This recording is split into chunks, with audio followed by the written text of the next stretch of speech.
D'abord, un grand merci à l'UFISC d'avoir pris cette initiative dont on voit la résonance et la convergence avec l'ensemble de nos intérêts.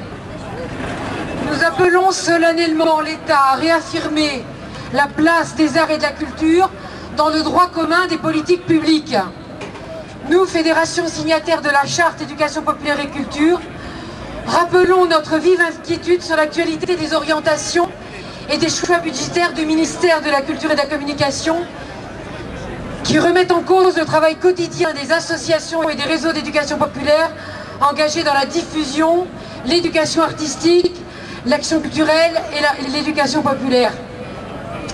Nous appelons l'ensemble des élus, des collectivités territoriales, et je vois qu'ils sont déjà présents lors de ce rassemblement, l'ensemble des acteurs des arts et de la culture, qu'ils soient dans les institutions indépendantes, dans la vie associative, à sauvegarder et à développer les arts et la culture dans l'ensemble des territoires.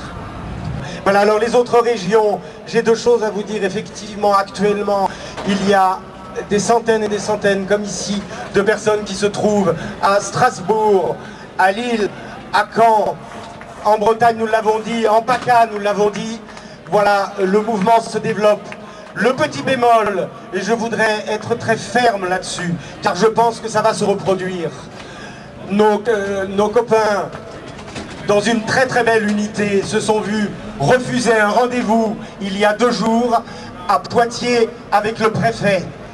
Si nos camarades, oui, cette belle unité là donc,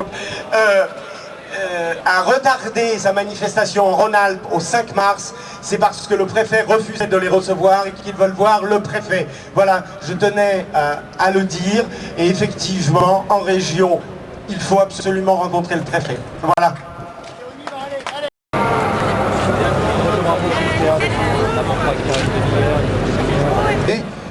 Pourtant on a fait des commissions, des propositions, des réflexions. On nous a dit dans les services du ministère qu'on avait raison, qu'il fallait travailler avec les collectivités territoriales, etc. Et résultat, aujourd'hui, partout dans les petits lieux de proximité musique actuelle, parce qu'il n'y a pas que les zéniths, c'est des baisses d'aide. Et notamment pour les plus petits, notamment pour ceux qui travaillent en banlieue, notamment pour ceux qui sont en milieu rural, parce qu'il y en a. Tous ces petits lieux de spectacle qui font de l'action culturelle, qui vont dans les collèges, dans les lycées, qui travaillent aussi dans les prisons, c'est les premiers à être déshabillés. Et pendant ce temps-là, qu'est-ce qu'on voit? On voit que les industries musicales sont en train d'opérer une énorme OPA sans précédent sur l'ensemble de la filière de la musique. On a des phénomènes de concentration sans précédent sur la musique.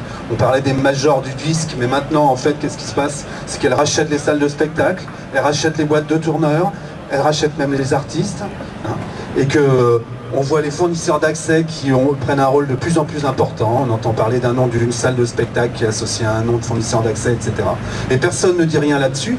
Et de notre point de vue, la baisse de l'aide de l'État d'un côté, le refus de s'intéresser à tous ces lieux, et l'autre côté l'hyperconcentration, pour nous c'est pas un hasard, il n'y a pas comme ça, c'est tout simplement un effet de vase communicant. Quand l'État se retire et l'industrie du spectacle, l'industrie du divertissement va prendre la place, et nous retrouverons pris entre les grosses structures qui se vivront à peu près, et puis l'industrie du spectacle qui fera sa loi, et qui n'ira pas dans les petits lieux près de chez vous pour continuer à travailler.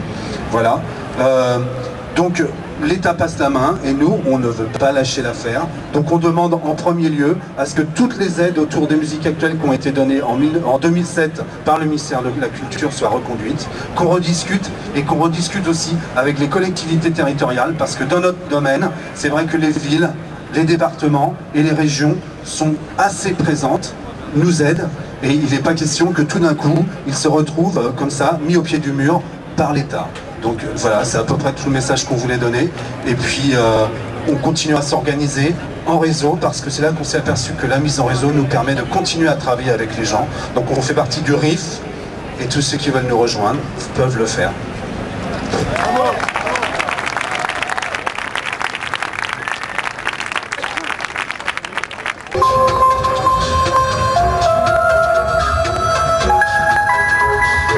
Si un animal vous dit qu'il peut parler, il ment probablement.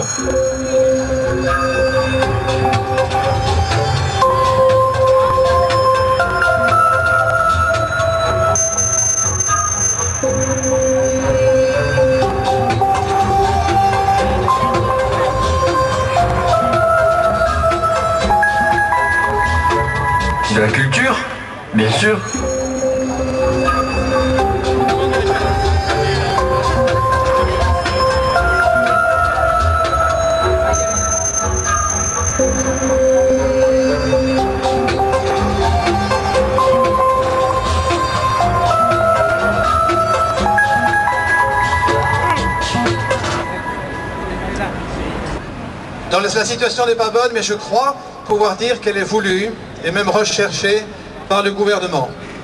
Alors pourquoi? Parce que d'abord, parce que nous existons. Ensuite, parce que nous sommes partout et que nos compagnies sont toujours quelque part. Parce que nous sommes pratiquement les seuls à proposer en permanence un maillage territorial qui est unique au monde. Parce que ce maillage dispense des contenus qui échappent au contrôle. On veut donc nous faire taire ou nous faire disparaître? En grande partie, oui. Donc voilà. Alors, deuxième élément dont je voulais vous parler, pourquoi s'en est-on pris aux intermittents du spectacle? Pour des questions d'argent, je ne le crois pas. Pourquoi s'en prend-on aujourd'hui aux compagnies indépendantes? Pour des questions d'argent, non, je ne crois pas non plus.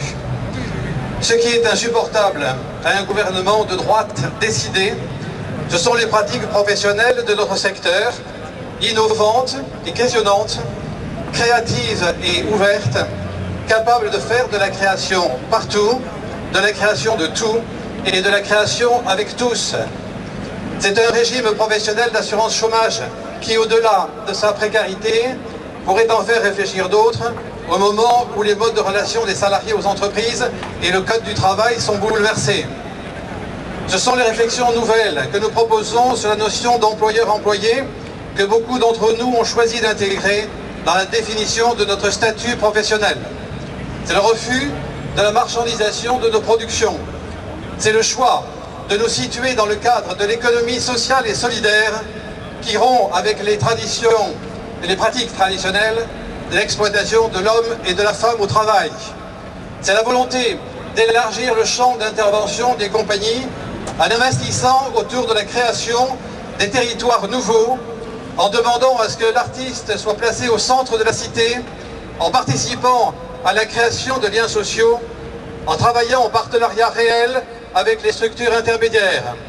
C'est l'artiste intervenant dont on cherche à systématiser la disparition par la réduction des crédits et le renvoi sur les établissements. Merci.